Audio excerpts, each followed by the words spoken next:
औज़ुबिल्लाहि मिनश्शैतानिर्रजीम बिस्मिल्लाहिर्रहमानिर्रहीम। अल्लाह के नाम से हर काम का आगाज करता हूँ। अल्लाह के नाम से हर काम का आगाज करता हूँ। उसी पे भरोसा है और उसी पे नाज करता हूँ।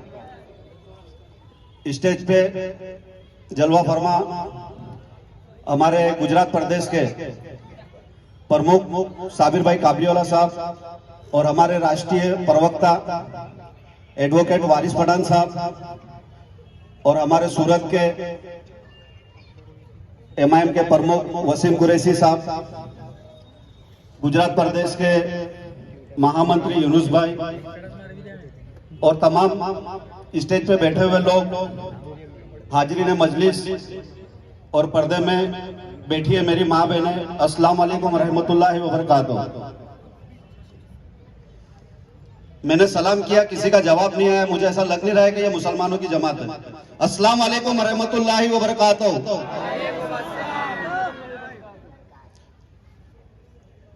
पार्टियां बहुत देखी होगी आपने, लेकिन जो शुरुआती जो इस तरह से अगर कोई करता है तो वो सिर्फ ऑल इंडिया मजलिस इत्तेहादुल मुस्लिमीन है। इस बात को आप यकीन करते हो कि नहीं? और लोग ये दिमाग में बैठा के बैठे हुए हैं कि सियासत अच्छे लोगों का काम नहीं है, सियासत में अच्छे लोगों की जरूरत नहीं है। तो मैं आप लोगों को कहना चाहूंगा कि आप अगर खराब लोगों को सियासत में लाओगे तो उनसे अच्छाई की उम्मीद भी मत रखना। आपको अच्छे लोग चुनना पड़ेंगे। अच्छे लोग अगर सियासत में आएंगे तो वो भी काम अच्छे करेंगे। और अच्छे लोग आपको एक ही पार्टी के अंदर मिल सकते हैं, वो है ऑल इंडिया मजलिस इत्तेहादुल मुस्लिमीन। इसके अलावा कोई भी पार्टी के अंदर अच्छे लोग नहीं है, ये साबित करके बता सकता हूं मैं। हमारी पार्टी के अंदर आप लोगों ने देखा होगा कि जहां कहीं भी हमारी कोई सभा स्टार्ट होती है या प्रवचन स्टार्ट होता है तो उसके अंदर कुरानों की आयत पेश की जाती है। उससे बाबरकत के लिए हम इस प्रोग्राम को शुरू करते हैं, क्योंकि सारी मेहनत अगर हम भी करें तो जब तक अल्लाह हमसे राजी नहीं होगा हमारा कोई काम नहीं हो सकता। इस बात को तो आप मानते हो। हमारे साथ 75 साल से धोखा हो रहा है। हमें सेकुलर के नाम पर सब पार्टियों ने ठगा है। हमारे वोटों का गलत इस्तेमाल करके सारे काले कानून हम ही पे थोपे गए हैं। ऐसे काले कानून का विरोध करने वाला सांसद में अगर कोई है तो एक ही माइकल लाल है, जिसका नाम बैरिस्टर असदुद्दीन अवैसी है। याद रखो, पिछले दिनों में मेरे सदर बैरिस्टर अवैसी साहब ने एक स्पीच दी थी कि दुनिया के अंदर जो भी आदमी आता है उसे वापस जाना पड़ता है, उसको मौत का मजा चखना है। बैरिस्टर साहब ने कहा कि जिस दिन मेरी रूह कब्ज हो जाएगी, मैं दुनिया से चला जाऊंगा, तो ये सांसद में ऐसे तुम्हारे खिलाफ बिल पास होंगे तुमको पता भी नहीं चलेगा। उस दिन आप क्या करोगे? तो बैरिस्टर ने कहा कि तुम भी सांसद का हिस्सा बनो, आप भी आपकी लीडरशिप पैदा करो। कब करोगे आप? आपकी लीडरशिप कब पैदा करोगे? आपको बदनाम कर रहे हैं लोग। अभी पिछले दिनों साबिर भाई काबलीवाला साहब ने एक मीटिंग अहमदाबाद के अंदर बिजनेस के तौर पे की, जहां पे कई महीनों से वहां के कपड़ों की मिलें बंद थी। तो वहां पे अहमदाबाद के मेयर से मिलकर साबिर भाई साहब ने पूरी जमात के साथ एक मीटिंग की, लेकिन कुछ कांग्रेस के लालची लोग और कुछ कांग्रेस के गद्दार लोग जो कौम के अंदर बैठ के कौम का चोला पहन के लोगों को बहका रहे हैं, वो कहते हैं कि साबिर भाई ने सौदा किया है। अगर अक्ल के अंधो लोगों को तो मैंने आंखों का अंधा देखा, तुम तो अक्ल के भी अंधे हैं। साबिर भाई वो शख्सियत है कि जिन्होंने कोविड के अंदर इतनी खिदमतें की है और समूह लगन जैसे चीजों के अंदर भी गरीबों की बेटियों के अंदर हमेशा खड़े रहते हैं, उन्हीं को बदनाम कर रहे हो। याद रखो, अल्लाह नियतों को देखता है।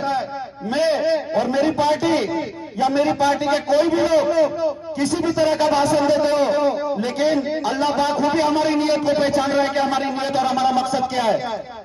उससे हम धोखा नहीं दे सकते। पिछले दिनों के अंदर हमारी एक बिल्किस बानो जो गोधरा के अंदर हादसे के अंदर उसके साथ गलत हुआ, उसके बच्चे को मार दिया गया, उसके सामने उसके परिवार की इज्जतों को लूट लिया गया, उसके बाद उसकी इज्जत लूटी गई। 22 साल के बाद उसके जख्मों को वापस उन लोगों ने एक हरा कर दिया, उसकी आंखों में आंसू लेके आ गए, वो गिड़गिड़ाने लगी और कहने लगी कि मेरे साथ नाइंसाफी हुई है। तो लोग कहने लगे कि उनके अच्छे बर्ताव के लिए वो 11 लोगों को 15 अगस्त के दिन छोड़ दिया गया। मैं पूछता हूं, जब वो लोग का इतना अच्छा बर्ताव था तो उस औरत के साथ में लोगों ने गलत क्यों किया? अरे वो गलत थे, जब भी गलत हुआ तो तुम गलत का साथ दोगे। तुम आज कितनी भी ताकत के अंदर हो, लेकिन कल कुदरत तुम्हारा उसका हिसाब लेगा।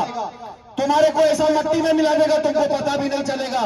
सच्चर कमेटी की रिपोर्ट बताती कि गोधरा के अंदर जो हादसा हुआ, वो हादसा एक बनाई हुई साजिश था। बाहर से ट्रेन के दरवाजों को लॉक मार दिया गया और वो लॉक मार कर आग लगा दी गई। ये रिपोर्ट लाके उस केस को बंद कर दिया गया। मैं पूछता हूं, 2002 के अंदर ऐसी कौन सी ट्रेन थी जिसको बाहर से लॉक कर दिया जाता हो? बताइए मुझे। ये कोई रिपोर्ट है कि जो बाहर से दरवाजा लॉक होता है सारी ट्रेन अंदर से लॉक होती है? और वो लोगों ने रिपोर्ट में बताया कि ये ट्रेन बाहर से लॉक करके उसको आग लगा दी गई। मैं आपसे कहना चाहूंगा, एक शेर के साथ इस बात को पूरा करूंगा कि जिनका मजहब है रोशन करना, वो चिरागे नहीं बुझाते। अरे जिनका मजहब है रोशन करना, वो चिरागे नहीं बुझाते। अरे हम हमारे जिंदे नहीं जलाते तो तुम्हारे मुर्दों को क्या जलाएंगे? और हमें तो ललकारने की कोशिश भी मत करना। हमारे अंदर वो सारी चीजें हैं, लेकिन उसको जगाने वाला चाहिए था। अल्हम्दुलिल्लाह एक शेर आया, हैदराबाद से चलकर निकला, महाराष्ट्र गया, महाराष्ट्र, गुजरात, MP, मध्य प्रदेश, उत्तर प्रदेश, बिहार, पूरे हिंदुस्तान में डंका बज रहा है कि नहीं भाई? और बजेगा इंशाअल्लाह। आने वाले दिनों के अंदर भी गुजरात में से हम बहुत कामयाब सीट निकालने वाले हैं। पिछले दिनों में 18 से 20 दिन के वक्त में अगर हम 26 कॉर्पोरेटर दे सकते हैं तो हमारे पास तो साबिर भाई भी 2 साल थे। साबिर भाई साहब, हमारे पास अभी 2 साल है। इंशाअल्लाह डबल MLA निकाल के देंगे गुजरात के अंदर से, और इंशाअल्लाह पूरी ताकत के साथ निकाल के देंगे। हमारे एक दोस्त, बहुत अजीज दोस्त है, लेकिन कुछ वक्त बदलता है इंसान का, तो इधर उधर जाते रहते, उसका वादा नहीं है। मैं उनके एक जज्बात को यहाँ पे पेश करना चाहता हूँ। उन्होंने मुझसे एक बात कहा था, सैयद मजहर भाई की मैं बात कर रहा हूँ। उन्होंने एक बात कहा था कि जंगल के अंदर शेरनी ने एक बच्चा पैदा किया और वो बच्चा जैसा पैदा हुआ वो शेरनी का इंतकाल हो गया। जब इंतकाल हुआ तो वो बच्चा बकरियों के बीच में पल भर के बड़ा हुआ, और जब उसकी परवरिश चलने लगी तो बच्चा उन बकरियों के साथ बाहर निकलता, टहलता। एक दिन वो बकरी के बच्चे पानी पीने के लिए तालाब गए और तालाब में से पानी पी के वापस आई। ये शेर का बच्चा भी पानी पी के बाहर निकला, लेकिन एक पहाड़ में से आवाज आई तो ये सब भागने लगे, तो वो शेर का बच्चा भी भागने लगा। उसके बाद उस बच्चे ने उनके साथ वापस उस तालाब में पानी पिया। पानी पीने के बाद उसने जब अपना चेहरा उस तालाब में देखा तो उसने ये जाना कि इनका चेहरा अलग है और मेरा चेहरा अलग, इनका चेहरा अलग है और मेरा चेहरा अलग। तो वो सोचा कि मैं कौन हूं? तो उसने एक बार डाला, उसने आवाज निकाली तो वो सारी बकरियों के बच्चे और बकरियां भागने लगी। तो वो सोचा जो आवाज आती थी वो भी वैसी मेरी जैसी आवाज है, तो मैं कौन हूं? तो जिसने उस तालाब में अपने चेहरे को पहचाना कि मैं बकरी नहीं शेर हूं, वैसे ही गुजरात के अंदर वो तालाब में अगर किसी ने पहला पानी पिया तो साबिर भाई काबली वाला साहब है।